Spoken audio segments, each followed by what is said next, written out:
Hello, I'm Steve Weber, the host of Essential Book Drop. We're featuring our top 3 new releases. Happy Friday, everyone. It's October 3rd, 2025.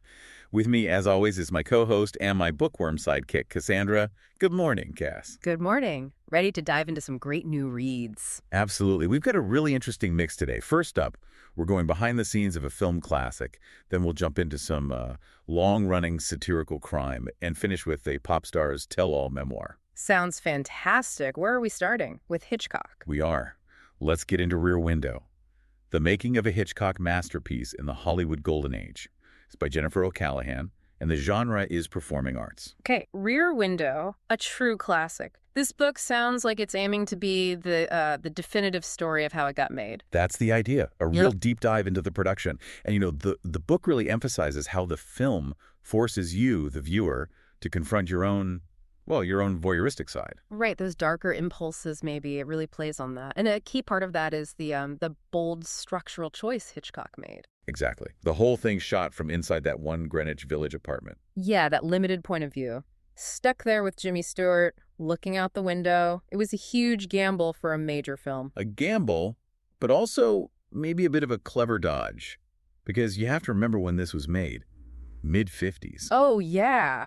We're talking the Hollywood blacklist era, McCarthyism. And the Hays Code dictating everything on screen. Very restrictive times. Super restrictive. That was Hollywood policing itself, basically. Telling filmmakers what they could and couldn't show, how crimes had to be punished, even how long a kiss could last. Wild stuff. So the book argues that by locking the camera and us inside Jeffrey's apartment, Hitchcock kind of sidestepped some of those rules. that seems to be the argument. Because we become the voyeurs, right? The film puts the act of looking, maybe judging, squarely on the audience. If he'd used standard shots, moving around, showing more, it could easily have been labeled exploitative or indecent by the code office. But since we're confined, seeing only what Stewart sees. The moral questions are directed at us. It makes us complicit in the looking. Yeah, and the book apparently connects this to the whole atmosphere of the time, too. The Cold War paranoia, being encouraged to watch your neighbors. Suspicious behavior, yeah. Hitchcock was tapping into something very current, showing the danger, but also maybe the thrill of looking too much. Long before Instagram and TikTok made watching strangers totally normal. Exactly. So he pushed those buttons, but within a framework the studio system could ultimately accept. It's fascinating how he balanced it. It really is. So this sounds perfect for anyone interested in classic movies, obviously. Definitely. Or just how filmmakers get creative when they're working under, really tight constraints, whether political or moral. Plus, you get the inside scoop on James Stewart and Grace Kelly. Talk about star power at its absolute peak. Oh, absolutely. Golden Age icons that mix the stars, the innovative technique, the hidden commentary, all under pressure. It's why the film endures. The book sounds like it really unpacks all of that context. Okay, so from navigating external constraints in filmmaking, let's shift gears completely. How about the self-inflicted kind of chaos? Are we moving on to The Private Investigator? We are. This is Winning Hand. It's by Mike Farrisee, and it's listed as satire fiction. Okay, Mike Farrisee. And this is part of a series, right? The Dev Haskell series. It is. And get this. It's book 40. 40? Wow, okay. Right. That alone tells you something. People clearly love this guy. 40 books. That's incredible staying power. It suggests readers know exactly what they're getting and they keep coming back for more. It's that kind of reliable, maybe comfort read. Seems like it. So the setup is this private investigator, Dev Haskell. And he's not your typical hard-boiled detective. He seems to be, constantly making bad decisions. Yeah, the description usually involves words like questionable judgment, bizarre circumstances, corner cutting. He kind of digs his own holes. Apparently with a lot of humor, though. The series gets praise for tight plots, but also being genuinely funny with quirky characters, set in Minneapolis, St. Paul. Okay, so funny crime fiction. And the notes mention comparisons to Robert B. Parker. Yeah, which is interesting. Parker Spencer had that witty, slightly flawed, but ultimately decent vibe. Right. So maybe Haskell takes that flawed charm, but leans more into the humor, the satire of it all. Less moral center, perhaps, more charming screw-up. Could be. And the title Winning Hand, you just know that's going to be ironic for a character like that. Oh, definitely. He probably gets dealt what looks like aces, maybe a huge case falls in his lap, or he wins big somewhere. And it immediately turns into, like, the biggest disaster of his life. Exactly. A problem disguised as good luck. That feels very much in line with that kind of satirical PI character. And the appeal, especially after 40 books, must be that consistency. You want Dev Haskell to keep making those same mistakes. Yeah, you're not looking for massive character growth in book 40 of a series like this. You're there for the ride to see how he navigates the mess this time. His internal constraints, his own nature, are what drives the plot. Precisely. He has to be the guy who takes the shortcut that leads off a cliff. That's the fun. So, perfect for mystery fans who, like, laughs with their crime.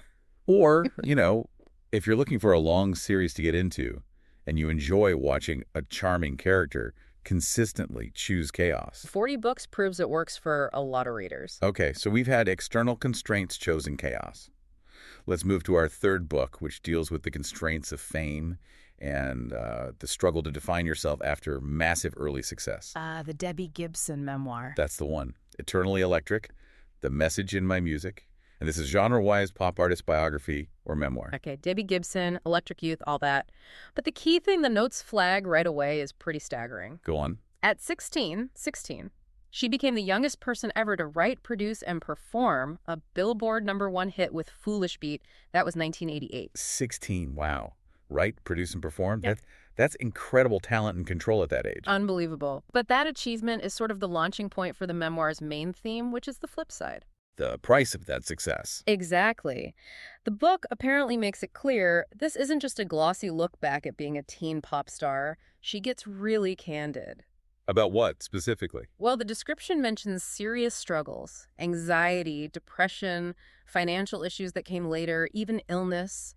The whole package that can come with that kind of intense early fame and pressure. The burnout must have been immense. Trying to maintain that image, deal with the business side. Yeah, and she talks about how the industry itself shifted in the early 90s. Grunge came in, pop changed. Right, and she sort of lost creative control. Felt like the industry didn't know what to do with her anymore. That's the narrative, feeling adrift after being on top of the world. But then the story shifts, which sounds really interesting. How so? It moves into reinvention, how she consciously stepped away and rebuilt things on her own terms. Okay, yeah, I remember she went into theater in a big way. A huge way. Broadway star. We're talking major roles. Les Miserables, Cabaret, Grease. Not just dabbling, like becoming a legitimate stage performer. So finding a different avenue where she could maybe regain control over her craft. That seems to be the arc. And the memoir apparently frames her eventual return to making music not as, trying to recapture the pop throne, but as part of living a more authentic life. Choosing her own path, defined by her, not by chart positions or industry expectations. Exactly. It sounds like a story of survival, but also about thriving by redefining what success means to you personally. Really powerful, potentially. So the audience here would be, well, fans of hers, obviously, but maybe broader than that. Yeah, I think anyone interested in music memoirs that go beyond just the hits, people curious about the reality behind young stardom, the mental health costs. Or just anyone drawn to stories about picking yourself up and redesigning your life after hitting roadblocks. That reinvention theme is pretty universal. Totally. It sounds like a really honest look at navigating the highs and lows. It's interesting thinking about all three books together. Yeah. What's the connection you're seeing? Well, like you said at the start, maybe it is all about constraints, just different kinds. Hitchcock using the Haines Code limits to create something unique. Dev Haskell being constrained by his own flawed, chaotic nature, which is the engine of the series. And Debbie Gibson fighting against the constraints of early fame and industry expectations to find an authentic path. Huh.